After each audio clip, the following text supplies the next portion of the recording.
So I often think of that iconic Biggie line, "You never thought that hip-hop would take it this far," because on this very day, 50 years ago, hip-hop was born. And now, I don't know, take a look around you. Hip-hop has kind of taken over the world.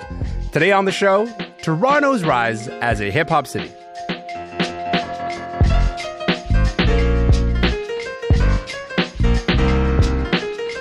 I'm Elamin Abdelmahmoud. This is Commotion.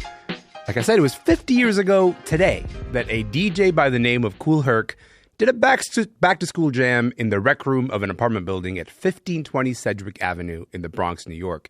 And at that party, Herc did something no other DJ was really doing.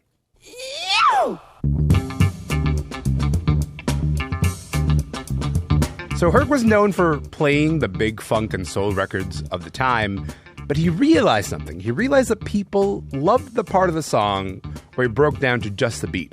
So here's what Herc did. He took two copies of the same record and repeated the breakdown part, or the break, over and over again. And whenever Herc did that, people would go crazy when he did it. And pretty soon, Kool Herc's unique DJ technique kind of became the very backbone of what we now call hip-hop and rap music. So to celebrate the 50th anniversary of hip-hop, all year we've been looking at how hip-hop has impacted pop culture and much of the world since its birth. You might have heard our look at the rise of rap in the UK. We're going to be looking at other countries in the weeks to come. But for today, we thought we'd shift our focus to Canada and one of the oldest hip-hop cities in this country, Toronto.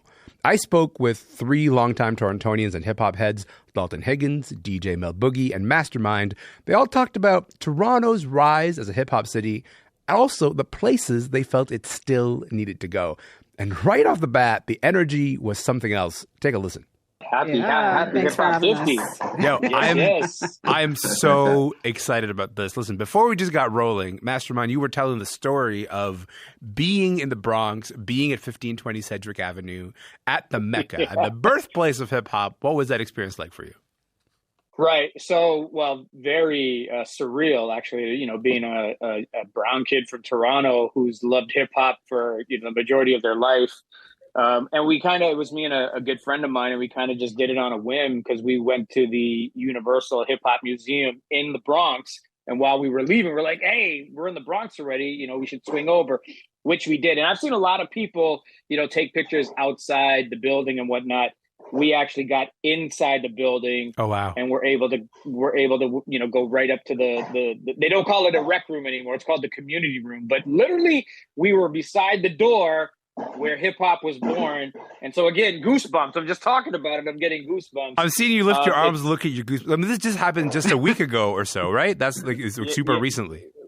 Literally, like it was on Sunday. So wow. Very surreal, but incredible. It was like a pilgrimage almost. Dalton, hip hop was born in the rec room in the Bronx, New York. That's one thing. But we got to talk about how hip hop makes it to Toronto. How does hip hop get to Toronto? Where was it first heard around the city? Yeah, for sure. I mean, there are a few ways that, hip hop ends up here, how it lands here. And one is that there's this iconic record store called Monica's, and it's situated in a neighborhood in Toronto that is affectionately referred to as Little Jamaica. And so what ended up happening was the owners and staff there, the Lewis family, Monica, George Jr., and the late Derek, he was an early promoter. They used to drive to New York to bring back 12-inch singles and then resell them and play them here in Toronto. So that's how I and many of the first culture connectors here, who actually come before there was a functioning hip hop scene, right? Guys like, Charles Lewis, K-Force, the guy who coined the term T-Dot, Butch Lee. This is how we all first caught wind of this new music form. Now, hip hop also gets to Toronto in a near similar way that hip hop gets to New York, right? And we're talking about strong immigration policies, right? So if Kool Herc's family did not immigrate to the South Bronx from Jamaica, would we all be sitting here having this conversation? Maybe not, right? So in Toronto, it's much the same. In hip-hop's early years, it's no coincidence that most of the hip-hop innovators, inventors, originators, they were of Jamaican descent, Guyanese descent, Barbados descent, right? The iconic radio programmer, Ron Nelson, we'll probably talk about him today, the first promoter, he launched Canada's first hip-hop program. He called the Fantastic George. He's proudly Jamaican, right? Hip-hop's first successful hip-hop impresario, Ivan Berry. He's from St. Kitts. He's Kittitian, okay?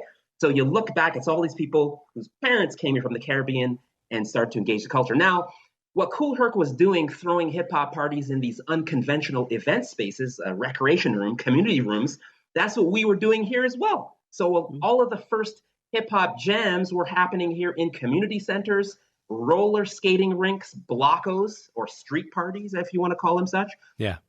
Comparable to what was happening in New York.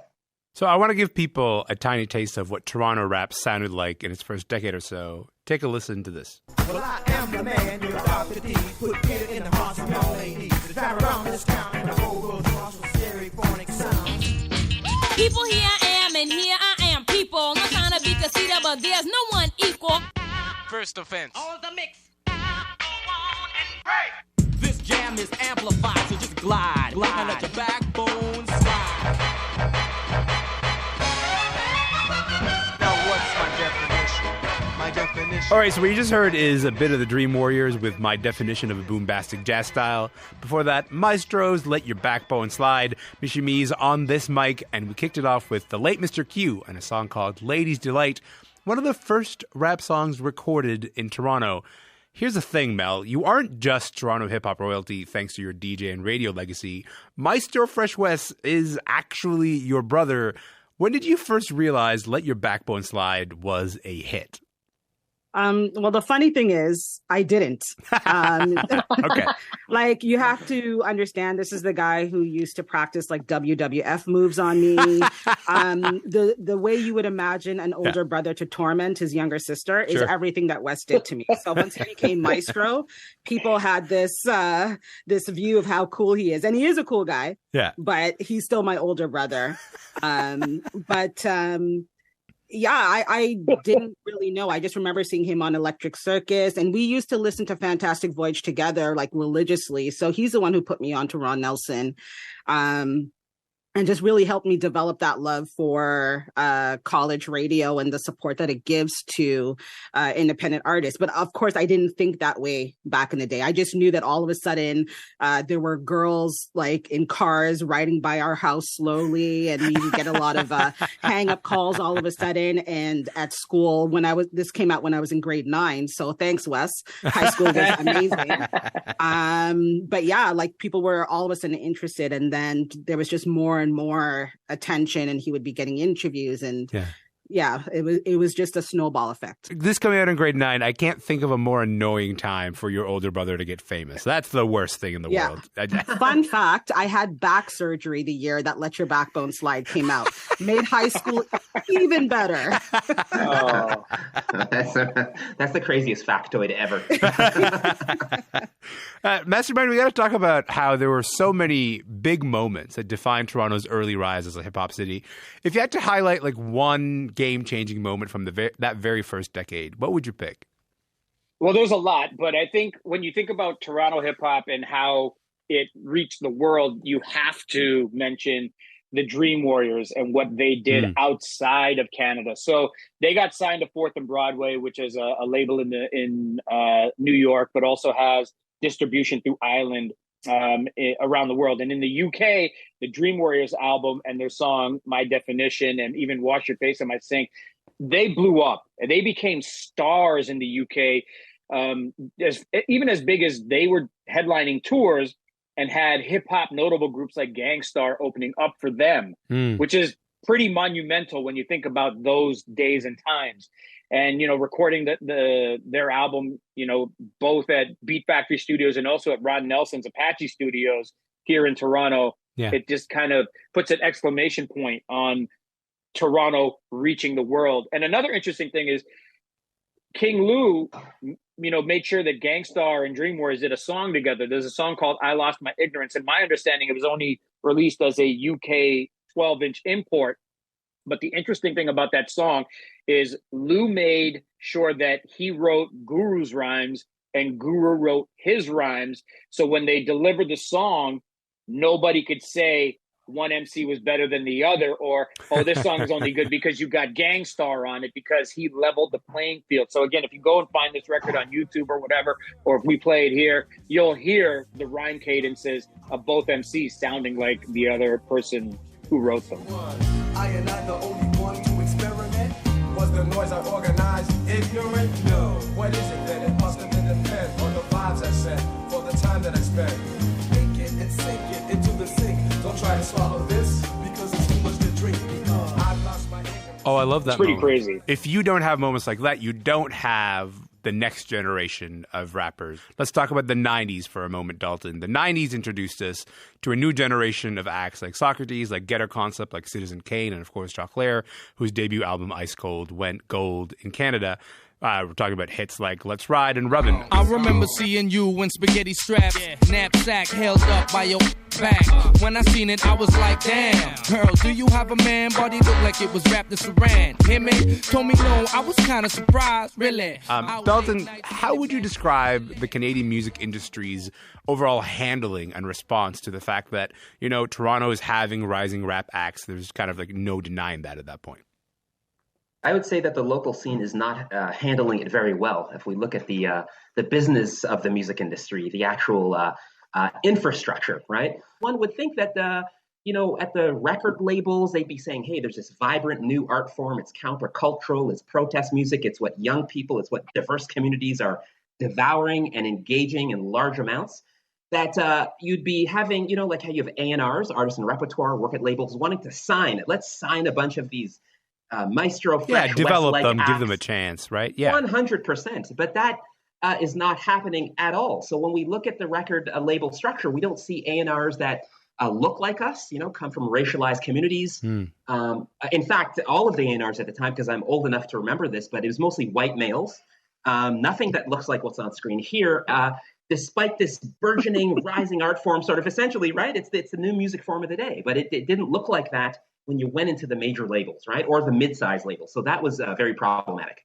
So, and we can even go one step further. Sorry, I don't mean to cut you off. Let's we can go. even Let's go one step further. And a lot of the reason that the record labels weren't being very supportive of the art form is because radio at the time wasn't being supportive. So you had all these pop channels and pop radio stations who wouldn't play black music. And so the record labels were in a position where it's like, well, where are we going to get this stuff played if we sign these acts? And it was the infrastructure in the entire Canadian industry sucked at the time and was just systemically, I don't want to say systemically racist, but it felt systemically racist, and it kind of exists up to this day as well. So it's just a weird thing in this country. Listen, this is a safe space for you to say systemically racist. If you want to say it, by all means, I'm not going to stop you. Yeah. So I want to pick up on a thread that Mastermind just mentioned there, which is sort of the role that radio has in all of this. Because you get to the mid-2000s and the early 2010s, and you see actually these kind of meaningful Toronto rap success stories. You have Chaos with Joyful Rebellion. You have Kanon have a global hit with Waving Flag. And you have Cardinal Fischel, who hits massive with Dangerous. I've seen her type before, she's so dangerous. That girl is so dangerous. That girl is a bad girl, yeah. Yeah, that's her, the big dog trying to get a little man. But the story that isn't told enough is just how many amazing sort of indie rap songs were dropping in that era. At the time, a young Drake would have been like dropping these sort of independent scene. Mel, you were on the radio at the time. You had your show, an all-women show, Dropping Dimes. What was driving the indie Toronto rap buzz at the time? I think Mastermind had also mentioned about leveling the playing field. And in this case, technology really did that. Things like producer software was like easily accessible online, not legally, but who cares? Yeah. And, it gave youth the opportunity to really get their skills up and be able to produce at a level that was competitive with, producers who were coming from the Mecca in New York and south of the border. And you also saw a rise in a whole bunch of blogs. So artists had support that way. As far as video was concerned, the Canon, I think almost everybody had that Canon SLR camera that was relatively cheap, but you could make like high quality videos with. Yeah. And on the radio front, just to kind of bring it full circle, even though college radio had been breaking artists and probably the most supportive of the culture and pushing the culture forward, Toronto got Flow 93.5, which was our first commercial radio station that actually put that spotlight on artists and gave them an additional platform that was much further reaching than college radio and had like more power and marketing dollars and a further reach. First Black-owned radio station, too. Yeah, right? exactly, to give artists that platform. So I think just the timing and technology and having access to those different resources just made it an amazing time for the culture to grow and more people, more artists to jump on board and get the support that they needed and have access to those resources. Right. Well, I was going to say, Mastermind, let's actually involve you in this story because you were doing commercial radio on the West Coast when Drake first started to blow up. You returned to Toronto to become the music director of Flow 93.5, just as Drake was kind of taking over the pop culture throne. And you have this new era of all these Toronto rappers. You have Pressa, you have Nav, you have Smiley. They were starting to blow up. What was it like to sort of see this new Toronto rap scene kind of, coming up at that level?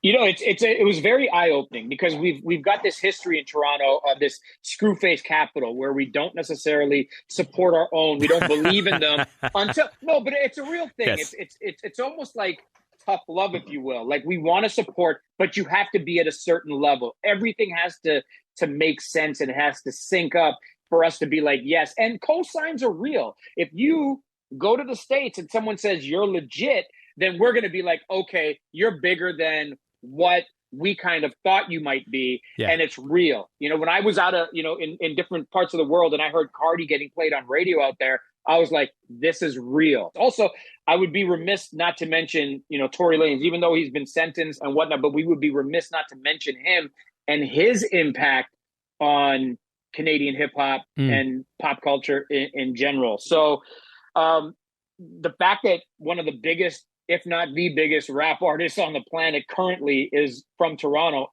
and one of the biggest R&B artists, it kind of shows you where we've gone from the early days. Okay, Dalton, when we think about where hip hop is and where it's going, are there any new frontiers that you'd like to think hip hop should conquer?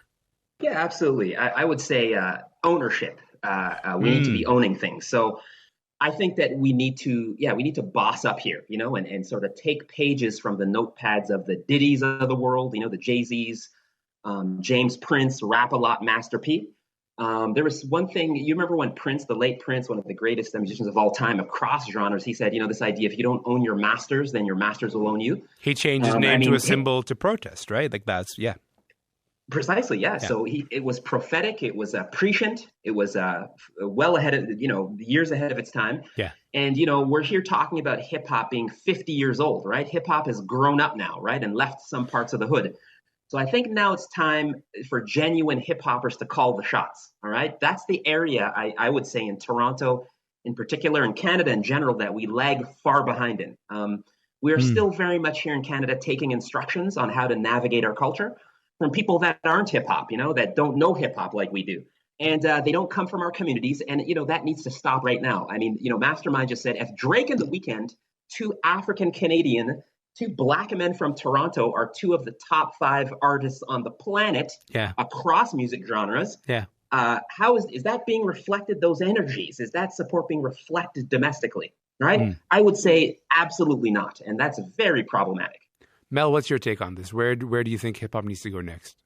As a female who grew up listening to hip hop and watching videos, I'd love to see more positive female role models as far as hip hop is concerned. Like right now, I think we're just kind of seeing like one version of womanhood, and that's extremely problematic. But I'd love to see like more diversity in that area because there are so many talented female hip hop artists who can really spit bars, but they're not being given that time or that attention. So I'd love to see that. So this was truly just a cursory look at 50 years of Toronto rap because this barely skimmed the surface because there's so much to talk about. But to close, I want each of you to give me maybe your top 3 most important rap songs to come out of the city. Dalton, would you do us the honors of starting us off? Top 3. So I'm going to say Michie Me, Elements of Style. That's because, when it came out, I remember, she got the cosign from KRS-One. So KRS-One, in my humble opinion, he's one of the top 10 rappers of all time. Yeah. He is introducing her on the track. So we're like, whoa, at the time. And I grew up with Michie. I was like, this is crazy. I'd say Ghetto Concept. I'm going to go back to them, Easy on the Motion. And then I'm going to say also, I'm going to add actually 2. I'm cheating here. I'm going to say Cardinal Official, Old Time Killing. because it's just a fantastic track. And then Drake, Best I Ever Had, because I was in New York. You know, Mastermind was telling those stories. When you're in New York, I remember being with my brother Milton, and we heard Best I Ever Had like a million times in New York. You know what I mean? We go, wait a second, this kid's from Toronto, and like, what's going on here? Yeah. So that's definitely was a game changer for me. Just hearing the song, just ad nauseum in New York. Yeah. It does stand the test of time. Absolutely, excellent pick. Mel, give us your 3. Yeah, I gotta agree with the Best I Ever Had with Drake. Even though City Is Mine is my first introduction to Drake. Yeah. Love that track, but that song is what really put him, I guess, over the edge. Old Time Killin', another one. Shouts out to Scarborough, because that song is a forever classic in my book. And I'm gonna cheat too. So Let Your Backbone Slide, because that was I had that unique perspective on, on the culture that way, and Mishi Me, Jamaican Funk, because visually that video was just so stunning, and it was great to see somebody embrace their culture like that. Beautiful. And Mastermind, take us home. Yeah, it's hard to only pick 3. I'm not going to cheat, but I will do 3. So I'm going to say, and I'm coming from a perspective of the impact that these songs had on a grand scale, and also from a broadcast kind of standpoint. So Let Your Backbone Slide, first and foremost, because what it did when it dropped, absolutely unheard of at that time. Yeah. Second, I'm going to go with Cardi's Dangerous, and Dangerous is just because nobody had reached worldwide success with a Canadian hip hop song until that record dropped, and what he achieved on Billboard and radio play like that. That was a life-changing song for Cardinal Official. Not just I made it and I got this, and life-changing song. And third is Drake's Best I Ever Had, because that song was a massive hit. It hit number 2 on Billboard. It stayed at number 2, or it stayed on the Billboard chart for like 24 weeks or something ridiculous like that.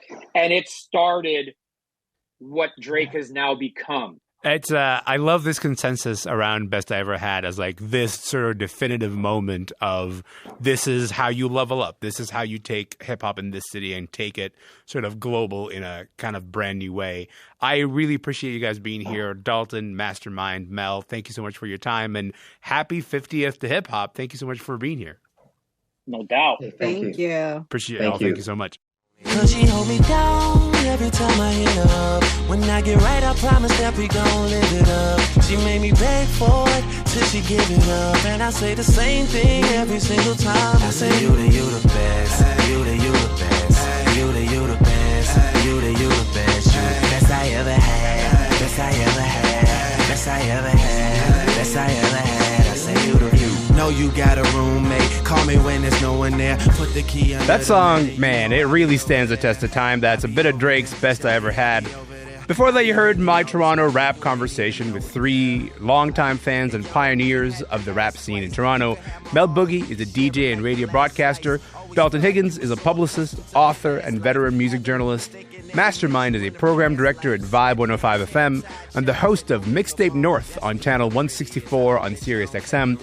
And listen, we are not done, okay? We'll have a whole lot more of Hip Hop 50 coverage in the weeks and months to come, including more deep dives into other Canadian hip hop cities and countries around the world.